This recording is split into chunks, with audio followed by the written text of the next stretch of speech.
우리 한국 역사를 살펴보면 조선 왕조에서 그리고 그 조선 왕조의 본권 시대에서 근대 시민 사회로 발전되어 나갔습니다. 그런데 이 역사적으로 중요한 순간에 이 민족은 일본의 식민 지배, 그리고 분단, 그리고 동족 간의 전쟁, 이 처참한 삼중고를 겪었습니다. 그 와중에도 하나님의 큰 은혜로 경제와 문화적인 면에서 세계적인 국가로 성장한 것은 정말 감사하고 자랑스러운 일입니다. 그러나 사회 내부로부터 근대 민주 시민 사회로 나아가지 못했기 때문에 우리 안에는 아직도 미성숙한 삶의 모습들이 존재하는 것을 보게 됩니다. 그래서 어떤 면에서 보면 세계 첨단의 최고의 문화 국가인 것 같은데 어떤 면에서 보면 아직도 전근대적인 삶의 양식이 이 사회 안에 존재하고 있습니다. 이런 모습은 그대로 교회 안에도 반영이 됩니다. 어떤 때는 세계 교회가 부러워하는 놀라운 성장을 이룩한 교회의 모습이 보이기도 하지만 또 어떤 때는 어린아이와 같은 그런 연약한 신앙의 모습이 한국 교회 안에도 존재하는 것입니다. 저는 지난주 화요일 학교에서 기말고사를 감독하기 위해서 승용차로 출근을 하고 있었습니다. 그런데 그날은 큰 눈은 아니었지만 그래도 첫눈이라고 할 수 있는 눈이 오고 있었습니다.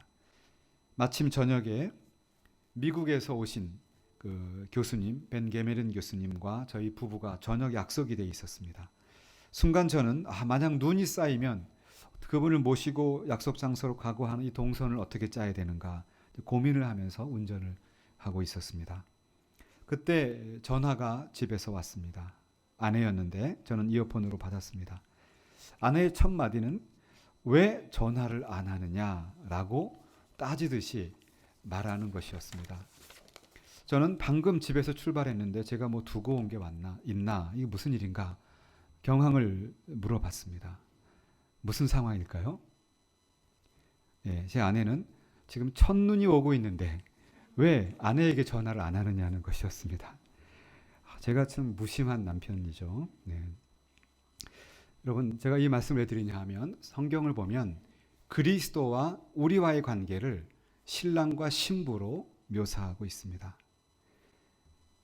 우리가 늘 경험하는 것처럼 결혼 그 자체가 행복과 사랑을 자동적으로 증진시켜 주지는 않습니다.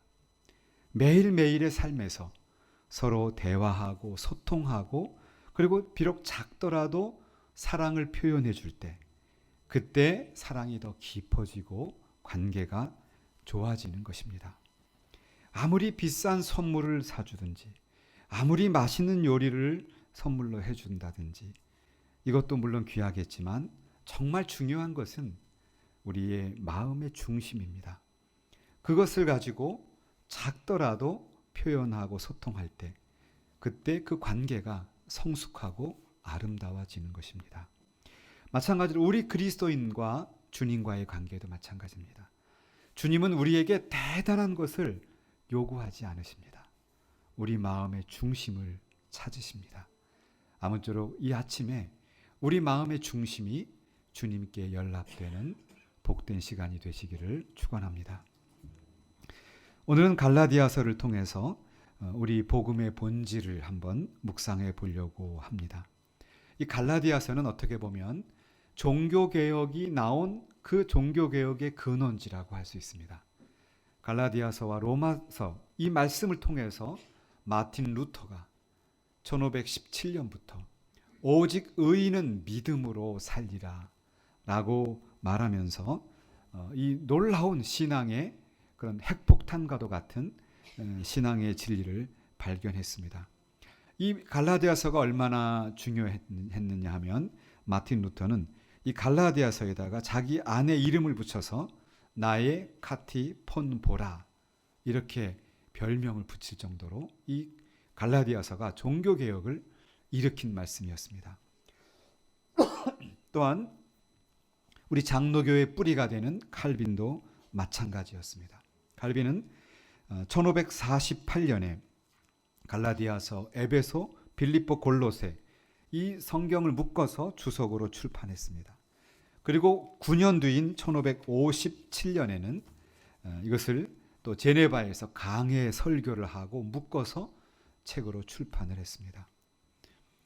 그러니까 이 갈라디아서는 신앙의 본질이 무엇인가, 더 나아가서 그리스도인은 과연 어떤 존재인가 라는 것을 가르쳐준 아주 중요한 원초적인 복음이라고 할 수 있습니다.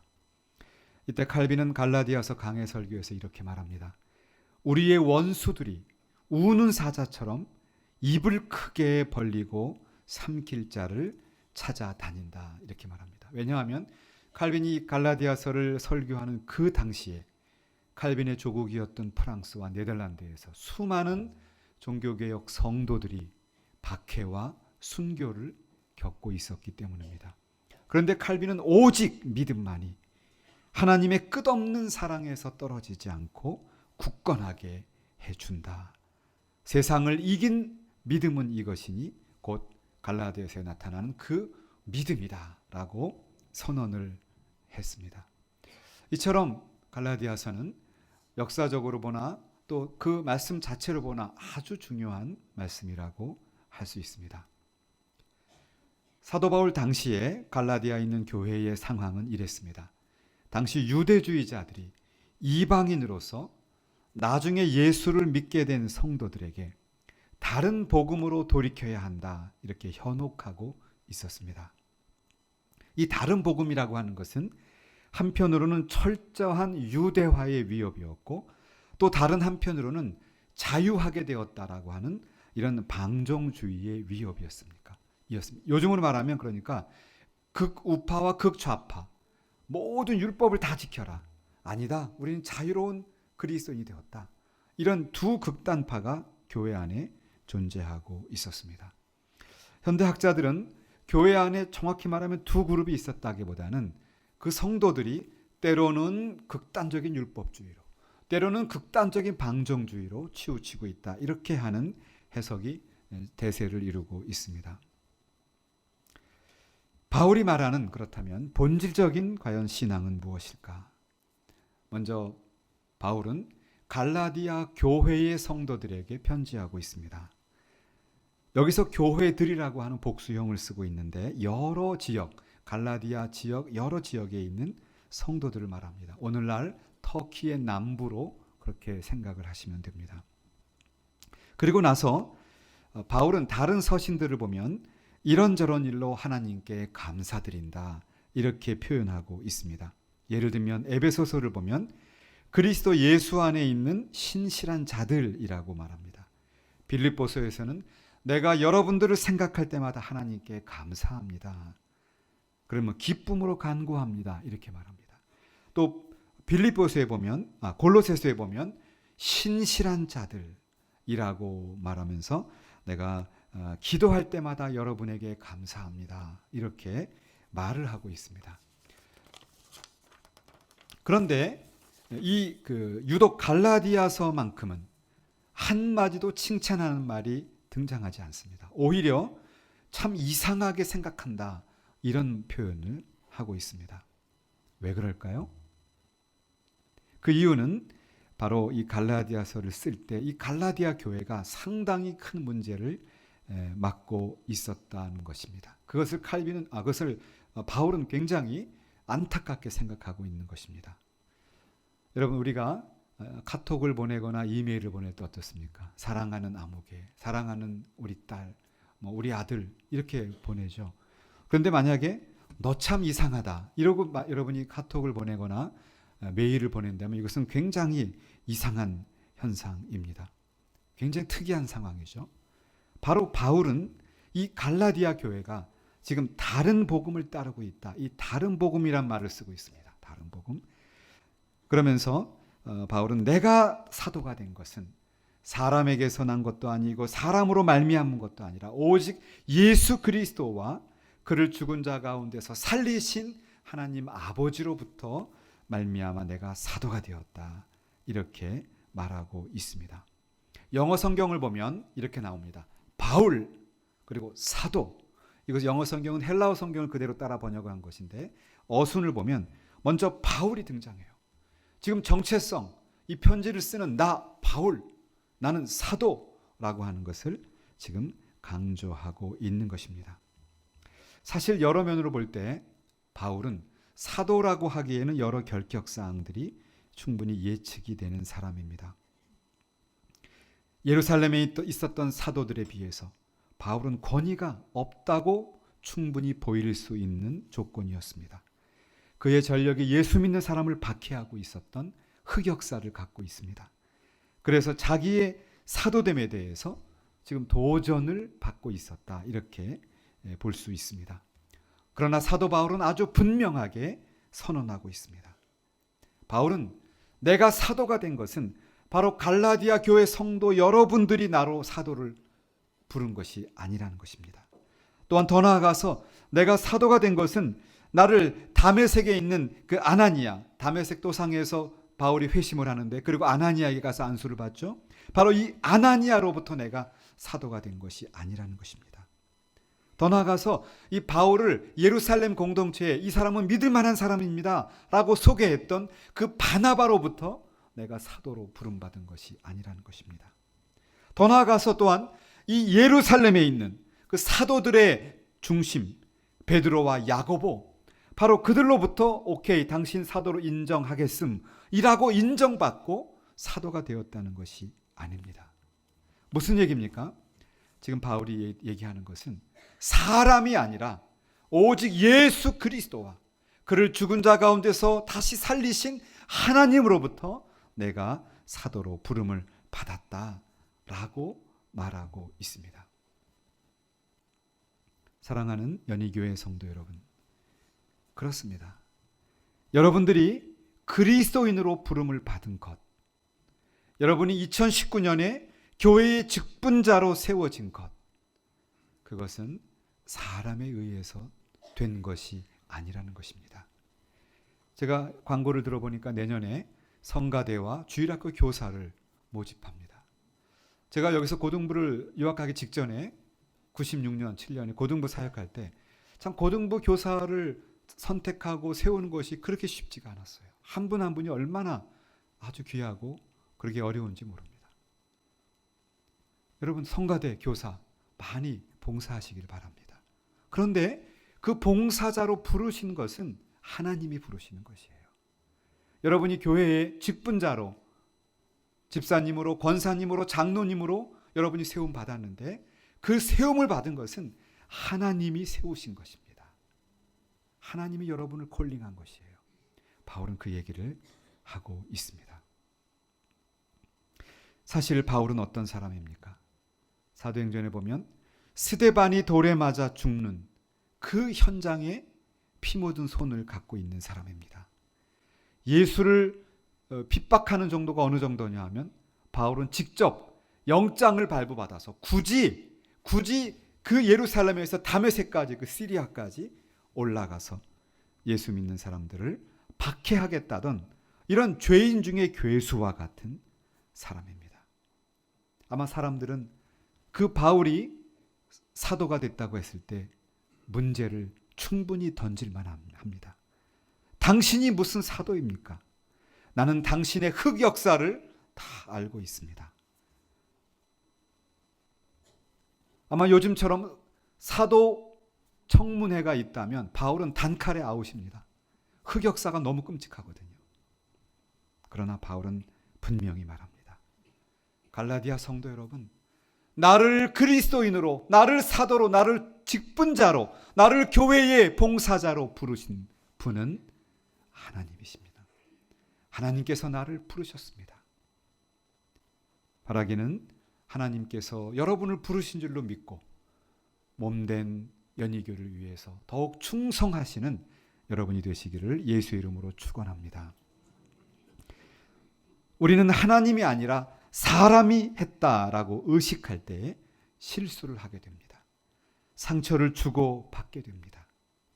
그러나 우리의 근본적인 존재, 비잉의 문제는 바로 그리스도가 우리를 직접 콜링하셨다. 거기에 가장 중요한 포인트가 있습니다. 그 다음에 생각할 것은 4절에 보시면 우리는 그리스도께서 하나님 아버지의 뜻을 따라 악한 세대에서 건지기 위해서, 죄를 대속하기 위해서 자기 몸을 주신 그런 사람들이다 라고 4절에서 표현하고 있습니다. 우리 한글 성경은 이 악한 세대라고 표현이 되어 있는데요, 원래 바울이 기록했던 헬라 성경을 보면 현재의 세대라는 단어가 더 직역에 가깝습니다. 현재의 세대입니다. 그런데 이 단어는 다른 신약 성경에는 전혀 등장하지 않아요. 오직 여기에만 등장하는 단어입니다. 그리고 여기에서 이 악한 세대가, 이 악한이라는 말이 세대라는 말과 짝을 이루고 있습니다. 이 부분에 대해서 종교개혁자 칼빈은 아주 유익한 설명을 해 주었습니다. 이 악한 세대에서 우리를 구원하셨다. 이 세대라 하는 말, 그 말을 이렇게 말합니다. 하나님의 나라와 그리스도의 은혜로부터 떠난 인간들의 세상을 말합니다. 여기서 분명히 구별점이 생기는데, 원래부터 세상이 악한 것이 아니라는 것이에요. 우리 아까 예배 시간 앞부분에 참 아름다워라 주님의 세계는, 그 찬양 불렀죠. 저는 이 찬양을 제가 가장 많이 묵상하는 찬양 가운데 하나입니다. 참 아름다워라. 이 자연 세계를 보고 이 순간순간 생물과 이 어떤 그 자연 생태계의 모습들 속을 보면 그것을 지으신 하나님이 떠오르게 돼요. 신비합니다. 이 세상 자체는 악한 것이 아니에요. 하나님이 지으시고 보시기에 좋았더라. 그것이 세상입니다. 그런데 지금 여기서 바울이 말하는 이 악한 세대는 원래부터 악한 세대가 아니라 하나님의 은혜와 그리스도와 하나님 나라부터 떠난 순간 악한 존재로 바뀐다는 말입니다. 존재론적인 악함이 아니라 관계론적인 악함을 말하고 있습니다. 그런데 헬라어 문장을 보면 예수께서 자기를 죽기까지 내어주신 것은, 예수를 내어주신 것은 우리를 이 악한 세대로부터 구출해내기 위한 목적을 가지고 그렇게 죽기까지 내어주셨다라고 하는 목적절을 사용하고 있습니다. 그러니까 정리해보면 이런 것입니다. 이 세상이 지금 악하게 되었습니다. 그래서 악하게 바뀌어버린 그 하나님의 은혜와 하나님 나라로부터 떠난 그 가운데 우리가 살아서 우리도 역시 그렇게 하나님의 은혜와 하나님의 생명으로부터 이탈되어 있는데, 그것을 구출해내기 위해서, 이 구출해낸 단어를 썼어요. 거기로부터 우리를 구출해내기 위해서 쓰는 방법, 그 목적을 이루기 위한 방법이 뭐냐?